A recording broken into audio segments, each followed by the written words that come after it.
ಅದನ್ನ ಒಂದು ಒಳ್ಳೆ ಕ್ವಾಲಿಟಿಯಲ್ಲಿ ಯಾವುದು ಕಾಂಪ್ರಮೈಸ್ ಆಗದೇನೆ ಜನಸಾಮಾನ್ಯರಿಗೆ ಯಾವುದೇ ಎಕನಾಮಿಕಲ್ ಬ್ಯಾರಿಯರ್ ಇಲ್ಲದೆ ಇರೋ ತರ ಕೈಗೆಟುಕೋ ರೀತಿಯಲ್ಲಿ ಕ್ವಾಲಿಟಿ ಆಫ್ ಟ್ರೀಟ್ಮೆಂಟ್ ಕೊಡೋದ್ರಲ್ಲಿ ಹೆಸರುವಾಸಿ. ಅದೇ ನಿಟ್ಟಿನಲ್ಲಿ ನಾವು ಕಳೆದ ಒಂದು 4 ತಿಂಗಳಿಂದ ಈ ರೋಬೋಟಿಕ್ ಅಸಿಸ್ಟೆಡ್ ಜಾಯಿಂಟ್ ರಿಪ್ಲೇಸ್ಮೆಂಟ್ ಅನ್ನೋ ಹೊಸ ಒಂದು ಅಧ್ಯಾಯವನ್ನ ಪ್ರಾರಂಭ ಮಾಡಿದ್ದೀವಿ. ಇದರಲ್ಲಿ ಏನ್ ಮಾಡ್ತಾ ಇದ್ದೀವಿ ಅಂದ್ರೆ, ಯಾರು ವಯಸ್ಕರಲ್ಲಿ ಎಂಡ್ ಸ್ಟೇಜ್ ಆಸ್ಟಿಯೋ ಆರ್ಥರೈಟಿಸ್ ಅಂತ ಕರಿತೀವಿ, ಅಂದ್ರೆ ಹಿಪ್ ಜಾಯಿಂಟ್, ನೀ ಜಾಯಿಂಟ್ ಪೇನ್ ಜೊತೆಗೆ ಕೀಲುಗಳು ಬಾಗ್ಬಿಟ್ಟಿರ್ತವೆ, ಅಂಥವರಿಗೆ ಜಾಯಿಂಟ್ ರಿಪ್ಲೇಸ್ಮೆಂಟ್ ಅಂದ್ರೆ ಮೊಣಕಾಲು ಮಂಡಿ ಮರು ಜೋಡಣೆ ಈ ಚಿಕಿತ್ಸೆಯನ್ನು ಮಾಡ್ತಾ ಇದ್ವಿ. ಹೊಸದಾಗಿ ರೋಬೋಟಿಕ್ ಜಾಯಿಂಟ್ ರಿಪ್ಲೇಸ್ಮೆಂಟ್ ಬಂದಿರೋದ್ರಿಂದ ಅದನ್ನು ಸಹ ನಮ್ಮ ಹಾಸ್ಪಿಟಲ್ ಅಲ್ಲಿ ಇನ್ಕ್ಲೂಡ್ ಮಾಡ್ಕೊಂಡಿದ್ವಿ.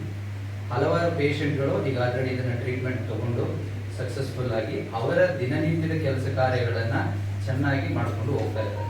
ಅದರಲ್ಲಿ ಮುಂದಿನ ಹೆಜ್ಜೆ ಏನಪ್ಪಾ ಅಂತಂದ್ರೆ, ನಮ್ಮ ಹಾಸ್ಪಿಟಲ್ ಮಲ್ಟಿ ಡಿಸಿಪ್ಲಿನರಿ ಹಾಸ್ಪಿಟಲ್ ಆದ್ರಿಂದ, ಅಂದ್ರೆ cardiology, anaesthesia, intensive care, pulmonology, urology, respiratory medicine ಆಗ್ಬೋದು, ಎಲ್ಲ ಸೂಪರ್ ಸ್ಪೆಷಾಲಿಟಿ ಇರೋದ್ರಿಂದ ಯಾರಿಗೆ ವಯಸ್ಕರಲ್ಲಿ ಕೋಮಾರ್ಬಿಟೀಸ್ ಅಂತ ಕರಿತೀವಿ, ಅಂದ್ರೆ sugar, BP, heart problem, coronary ಆರ್ಟರಿಗೆ ಸ್ಟಂಟ್ ಹಾಕ್ಸ್ಕೊಂಡಿರ್ತಾರೆ, ಆಂಜಿಯೋಪ್ಲಾಸ್ಟಿ ಆಗಿರುತ್ತೆ ಅಥವಾ ಓಪನ್ ಹಾರ್ಟ್ ಸರ್ಜರಿ ಆಗಿರುತ್ತೆ, ಈ ತರ ಪೇಷಂಟ್ಗಳಿಗೆ ಮೊಣಕಾಲು ನೋವು ಹಾಗೂ ಹಿಪ್ ಜಾಯಿಂಟ್ ಪೇನ್ ಏನಿರುತ್ತೆ ಅದಕ್ಕೆ ಸರ್ಜರಿಗೆ ಹೋಗ್ಬೇಕು ಅಂತಂದ್ರೆ ಅವರಿಗೆ ಸೂಪರ್ ಸ್ಪೆಷಾಲಿಟಿ ಕೇರ್ ಬೇಕಾಗುತ್ತೆ.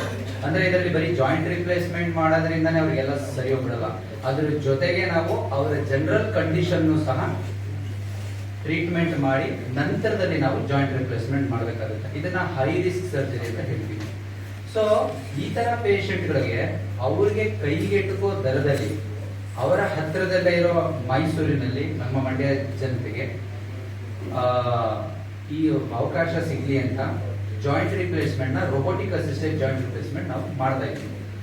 ಇದರಲ್ಲಿ ನಾವು ಕಳೆದ 1-2 ತಿಂಗಳಿಂದ ಮೋರ್ ದನ್ 20 to 25 ಪೇಷಂಟ್ಸ್ ಗಳಿಗೆ ಈ ರೋಬೋಟಿಕ್ ತಂತ್ರಜ್ಞಾನದಿಂದ ವಯಸ್ಕರಲ್ಲಿ ಮಂಡಿ ರಿಪ್ಲೇಸ್ಮೆಂಟ್ ಮಾಡ್ತಾ ಇದ್ದೀವಿ.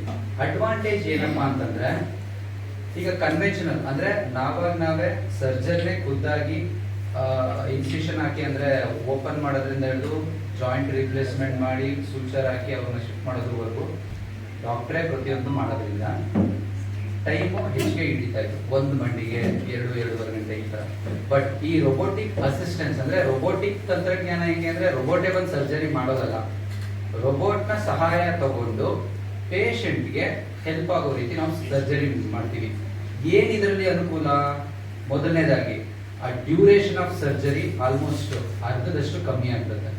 ಈಗ ಒಂದು ಮಂಡಿನ ನಾವು 2 ಗಂಟೆಲಿ ಏನ್ ಮಾಡ್ತಾ ಇರ್ತೀವಿ ಅದನ್ನ 1-1.25 ಗಂಟೆಲಿ ಮುಗಿಸ್ಬೋದು.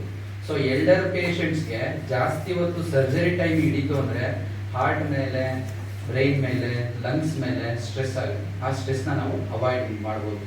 ಡ್ಯೂರೇಷನ್ ಆಫ್ ಸರ್ಜರಿ ಶಾರ್ಟ್ ಆಗುತ್ತೆ, ಅಂದ್ರೆ 2-2.5 ಗಂಟೆನಲ್ಲೇ 2 ಮಂಡಿನೂ ರಿಪ್ಲೇಸ್ಮೆಂಟ್ ಮಾಡ್ಬೋದು. ಸೊ ಅವ್ರ ಜನರಲ್ ಕಂಡೀಷನ್ಗೆ ಸಮಸ್ಯೆ ಆಗಲ್ಲ. ನಂತರ ನಾವು ಹಾಕೋ ಇನ್ಸಿಷನ್ ಅಂದ್ರೆ ಏನು ಓಪನ್ ಮಾಡ್ತೀವಿ ಅದು ತುಂಬಾ ಮಿನಿಮಲ್ ಇರುತ್ತೆ, ಹೆಚ್ಚು ಸ್ಟಿಚಸ್ ಅವಶ್ಯಕತೆ ಬರೋದಿಲ್ಲ. ನಂತರ ಬ್ಲಡ್ ಲಾಸ್ ಜಾಸ್ತಿ ಆಗಲ್ಲ, ಮತ್ತೆ ಸಾಫ್ಟ್ ಟಿಶ್ಯೂ ಇಂಜುರಿ ಹೆಚ್ಚಿಗೆ ಆಗಲ್ಲ. ಸೊ ಇದೆಲ್ಲ ಅನುಕೂಲತೆಗಳು ಇರೋದ್ರಿಂದ ಪೇಷಂಟ್ ಅಡ್ಮಿಟ್ ಆದ್ರೆ ಹಾರ್ಡ್ಲಿ ಒಂದು 3 ಡೇಸ್ ಅಲ್ಲಿ 2 ಮಂಡಿ ರಿಪ್ಲೇಸ್ಮೆಂಟ್ ಮಾಡಿಕೊಂಡು ಆರಾಮಾಗಿ ಅವ್ರು ಏನೇ ಕೋಮಾರ್ಬಿಟೀಸ್ ಇದ್ರು ಅದಕ್ಕೆಲ್ಲ ಟ್ರೀಟ್ಮೆಂಟ್ ತಗೊಂಡು ಆರೋಗ್ಯವಾಗಿ ಹಾಸ್ಪಿಟಲ್ ಹೊರಗಡೆ ಡಿಸ್ಚಾರ್ಜ್ ಆಗಿ ಹೋಗ್ಬೋದು.